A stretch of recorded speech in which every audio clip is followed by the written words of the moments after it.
Hi there, Capricorn. It's Jen here from tarotspirit.net. I'm here doing your monthly reading for the month of August 2017. Thanks for joining me. So I pulled three cards from three different decks. So this is for general energies, this is for career, and the bottom is for romance. Now, I was going through more than halfway through the signs. I was going through every card and really being strict about reading, but I just felt like it was really sort of dampening or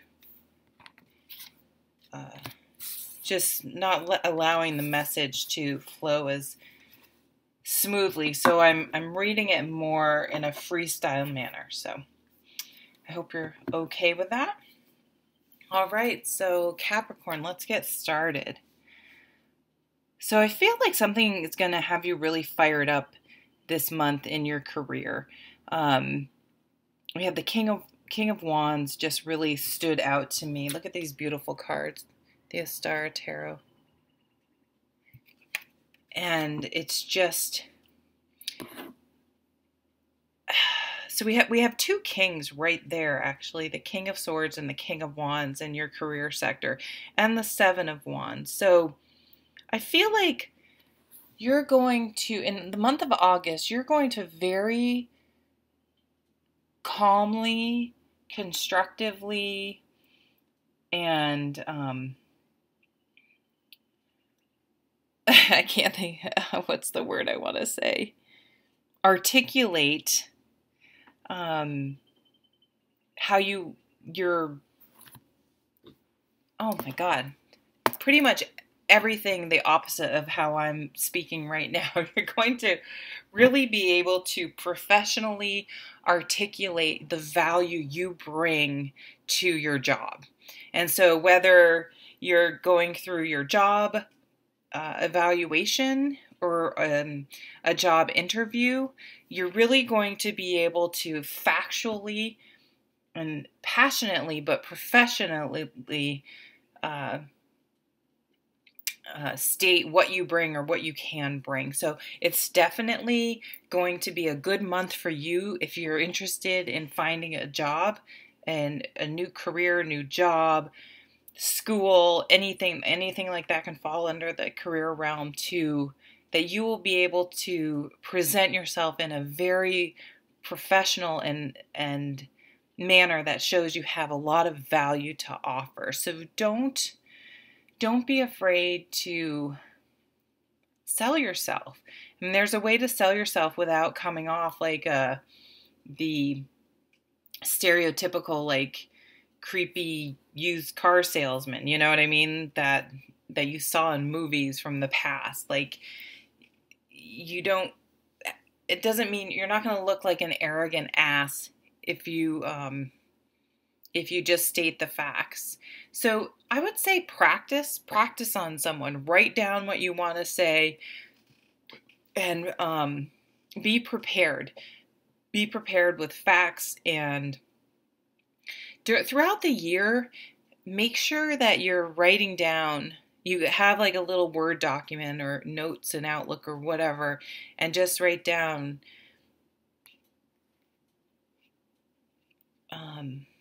like, that's something I should remember for my review. That's something I should remember for a job interview. That's something I need to put on my resume. I tend to look at like any new task they give me in my job, even if it's like, that really isn't part of my job description, but I'm like, you know what? Cool. That's something else I can learn that I can put on my resume.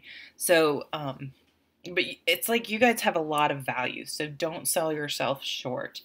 I think some of you do want to move on, like you're making a decision about your career, and this has come up for several signs, like some of you are ready to like branch out. Maybe a couple of you want to branch out on your own, do some consulting, work from home. You really want to figure out where you're going to spend your energy. But I think definitely if you haven't been a manager and an opportunity opens up, definitely apply. Whether you think you're qualified or not, apply for Apply for a job that's the next rung up on the ladder. Do it. I really feel like you have the leadership qualities that they're looking for, and don't sell yourself short. They wouldn't have you in for an interview if they didn't think that that you had the potential qualifications for the job. Yeah, you want to figure out how to expend your energy. This is what this Two of Wands is. Wands are energy, enthusiasm, passion, motivation. Like, where am I spending my energy, and where do I want to spend my energy? Where is it of most value? Where are my priorities? Because sometimes we find ourselves spending all sorts of energy on just mundane, stupid things, and a lot of times we can't help it. We can't help having to. We're out of milk. We have to run to the store. The kids have soccer. The kids have haircuts. The kids have dental appointments. The car has to get the oil change.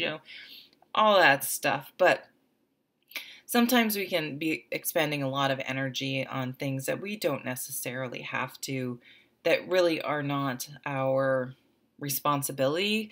So it might be we have two King of Swords. When he pops out, especially more than once, it's like, really take emotion out of it, write things down, and start like crossing out, like, what do you do in a week, and start crossing out shit that like is not something that's really important that you really have to do, and cut that stuff, let it go, let that stuff go.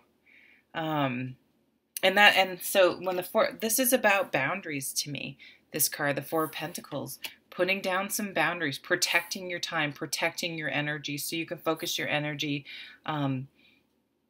in ways that are truly important to you and your family, if you have a family, and add value and will serve you going forward in your goals in the future. Something to do with your house here. If you don't have a house, you may start saving for that. You may be sprucing up your home. You may want to move your home. You may want to work from home. That's been coming up a lot for people. But you're also going to spend some time this month as you're putting up boundaries and making decisions about how you want to spend your energy and what's important. You're really it's going to be important for you to be grounded, to get out in nature, to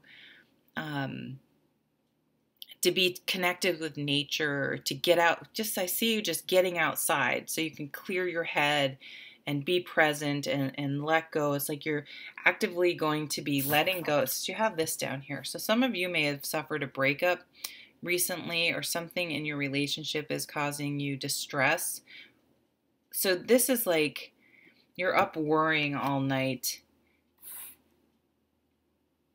And so you're going to putting up some boundaries, letting go of stressors that are not yours to let go of, really being thoughtful about it. Like, I am making a decision and to be mindful of my thoughts, and so that I don't end up here. It's like once you make this decision, though, you have the Judgment card over here of what you want to manifest and where you're going and how you're going to channel your energy. And the Two of Wands and the King of Wands, it's like all of a sudden it's like you figure it out and you just can't wait to get up in the morning because you like, I finally know what direction I'm going and what I want to do. No more up worrying at night, none of that stuff.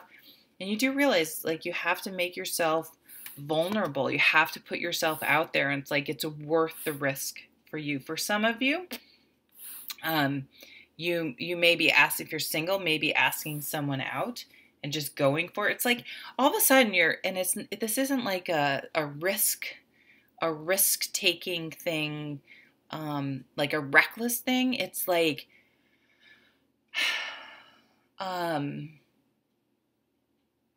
you're just going to be willing to put yourself out there to things that matter to you. I feel like maybe in the past you've been expending a lot of energy on mundane things. That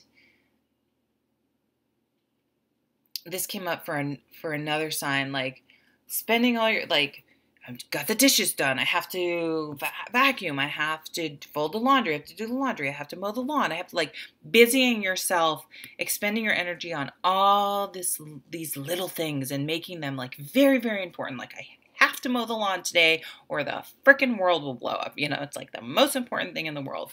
And it's like you're going to start letting that stuff go and be like, you know, I can get to the lawn in a couple days and everything's going to be just fine. But today, I really need to go out for a walk in nature. I need to spend time with my significant other. I need to spend some time figuring out what I want to manifest and not busy myself with all these other things that it's just a distraction that kind of lets me off the hook from really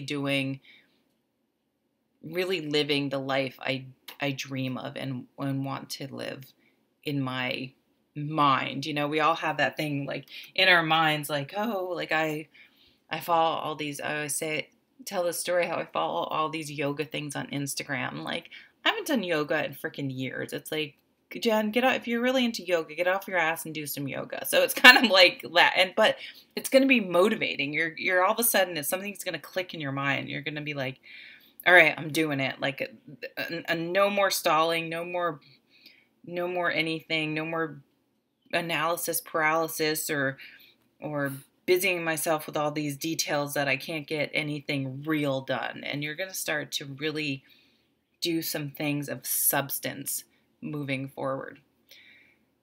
Thank you so much for watching. I'll see you at the next video. Take care.